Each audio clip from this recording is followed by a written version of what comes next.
Hi, this is Gabe from towerofbabelfish.com.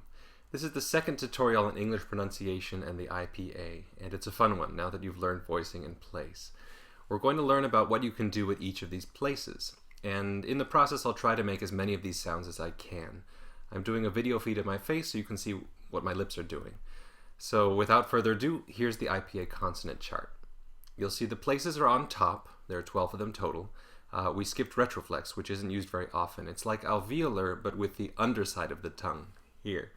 I'll do them, but I don't promise perfect accuracy. I don't speak any languages that use them, so we'll see what happens. Also, we skipped epiglottal, which I won't do.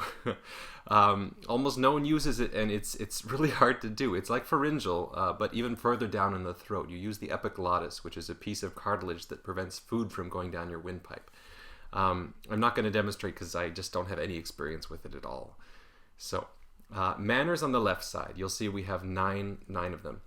You'll remember from the last video that a consonant is caused by closing the airflow somewhat. The manners are arranged very roughly in order of how closed off they are in the mouth. So the top one, nasal, is closed off completely in the mouth, but comes out the nose. Fricative is closed off almost completely, like and approximants are closed just a little bit, and you'll get the idea. So we'll start at the top, nasal. As you might have guessed, this involves air coming out your nose. You'll recognize a lot of these consonants, and they all block the path of air out of the mouth. So it travels out of the nose, making an sort of N or M type sound. Here they are in order. We have amma, amma, anna, anna, anya, anga,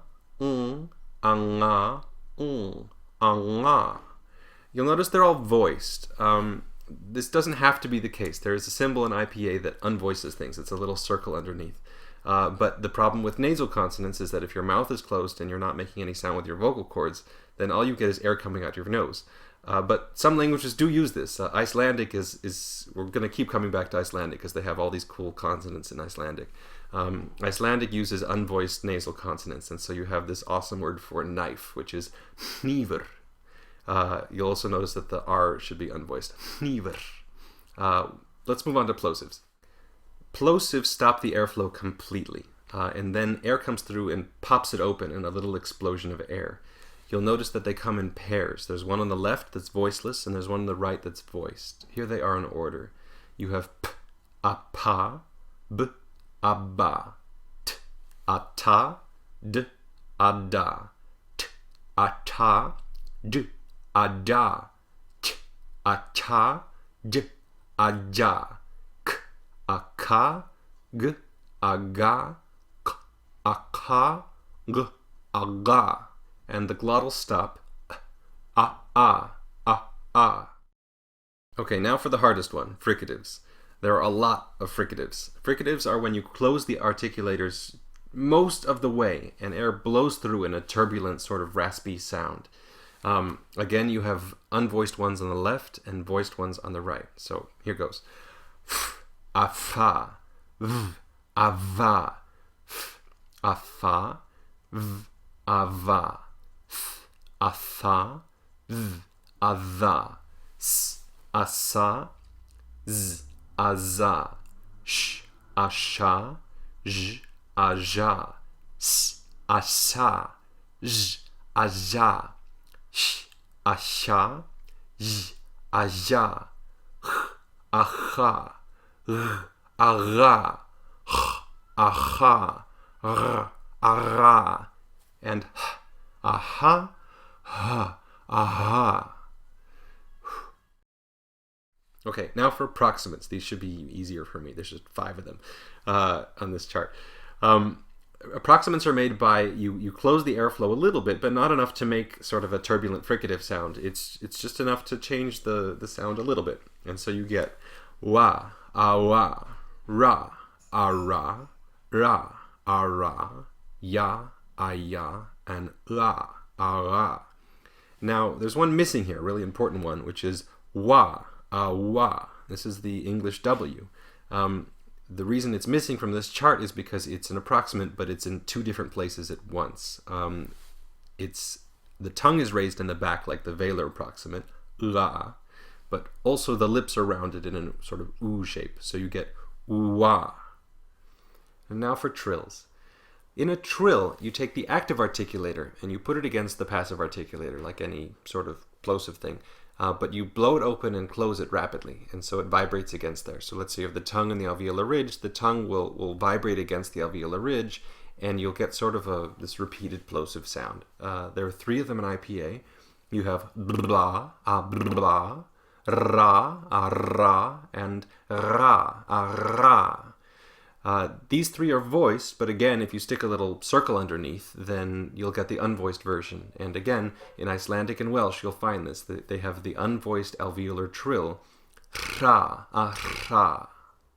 If trills are like repeated plosives, then taps or flaps are the opposite. It's just one quick contact between 2 articulators. So IPA has 3 of them. You have va, ra, ra, and ra, ra. Now for the lateral consonants. Lateral consonant is where the tongue comes up in the front and closes off the front of the mouth, but air is allowed to escape over the sides, and so you get L-type sounds. There are 2 lateral fricatives, unvoiced and voiced. You'll find the unvoiced one in, surprise, Icelandic and Welsh. These 2 are sa, a sa, and za, a za. There are 4 approximants, lateral approximants, which are more common. In order, you get la, a la, la, a la, ya, a ya, and la, a la. The English or the American standard L is actually a combination of 2 of these. You get the tongue raised in the front like the alveolar L, a la, and you get the tongue raised in the back like the velar L, la, and so you get them both together, la, a la. There's 1 lateral flap, which is la, a la, and that's it for the IPA. You've seen that you can get more sounds if you combine some of these, like in our W, which is a velar approximant with rounded lips, or our L, which is an alveolar and velar lateral approximant. Or you can add these diacritics, like the voice devoicing thing for all these Icelandic consonants. If your target language uses one of these, you'll find it in that language's phonology article on Wikipedia. Let's go over the English consonants. We have the voiced bilabial nasal ama, the voiced alveolar anna, and sometimes the velar nasal anga in words like king. Our plosives are all in voiceless voiced pairs. We have the bilabial p a pa and b a ba, the alveolar t a ta and d a da, and the velar k a ka and g a ga. You'll notice that the voiceless ones, p, t, and k, are all aspirated, meaning that there's a big puff of air that comes out. The voiced ones, b, d, and g, are not really aspirated. There's a lot less air that comes out. The last plosive in English is the glottal stop. This is where the vocal cords shut completely. You'll find it before words that start with vowels, like in uh-oh or nuh-uh. And it sometimes replaces T, like in button or catnip, instead of saying button or catnip. In terms of fricatives, they're almost all in voiceless voiced pairs. We have the labial dental f, a, fa, and v, a, va, the dental th, a, tha, and th, a, tha, the alveolar s, a, sa, and z, a, za, the post-alveolar sh, a, sha, and j, a, ja, and the unvoiced glottal fricative h, a, ha. We have 3 approximants, the alveolar the palatal y, and the labial velar, meaning lips rounded, back of tongue up, w, a, wa.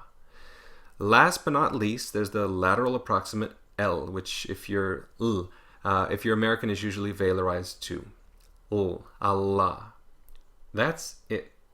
I'll have an Anki deck on the website with all this info if you want to memorize it easily, or you can make your own using the IPA article on Wikipedia. We'll start vowels next. Until then.